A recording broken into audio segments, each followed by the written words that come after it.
ભરૂચ જિલ્લાના લખીગામ ખાતે આવેલ હિન્ડાલ્કો ઇન્ડસ્ટ્રીઝ લિમિટેડના બિરલા કોપર યુનિટના ₹12,000 કરોડના ખર્ચે થનાર વિસ્તરણ પ્રોજેક્ટની જાહેર સુનાવણી યોજાઈ હતી, જેમાં કંપની દ્વારા કોપર સ્મેલ્ટરના વિસ્તરણ અંતર્ગત કોપર એનોડનું ઉત્પાદન વધારીને 8.93 લાખ ટન વાર્ષિક, સલ્ફ્યુરિક એસિડ 26 લાખ ટન, સોનું 53 ટન વાર્ષિક અને ચાંદી 450 ટન જેટલું કરશે અને આ સાથે વૈશ્વિક સ્તરે એક નોંધપાત્ર સિદ્ધિ હાંસલ થશે।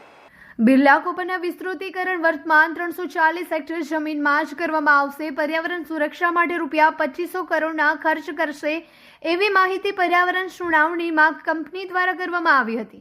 આ વિસ્તરણ પ્રોજેક્ટ થકી નવી 2000 રોજગારીની તકો ઉપલબ્ધ થશે અને આનુષંગિક વ્યવસાયો માટે પણ 35% જેટલો ગ્રીન બેલ્ટ વિકસાવ્યો છે અને નવા 85,000 વૃક્ષો વાવવામાં આવશે।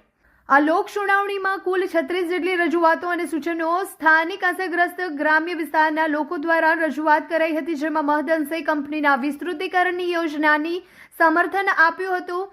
બિરલા કોપર દ્વારા CSR હેઠળ નિયમિત યોજાતા કાર્યક્રમો પ્રવૃત્તિઓને બિરદાવી હતી। વિકાસની સાથે વધતી સમસ્યાઓ નોંધમાં રાખી બિરલા જૂથ દ્વારા આરોગ્ય ક્ષેત્રે ભવ્ય નમૂનેદાર હોસ્પિટલ બનાવે અને સંચાલન કરે તેવી રજૂઆત કરાઈ હતી।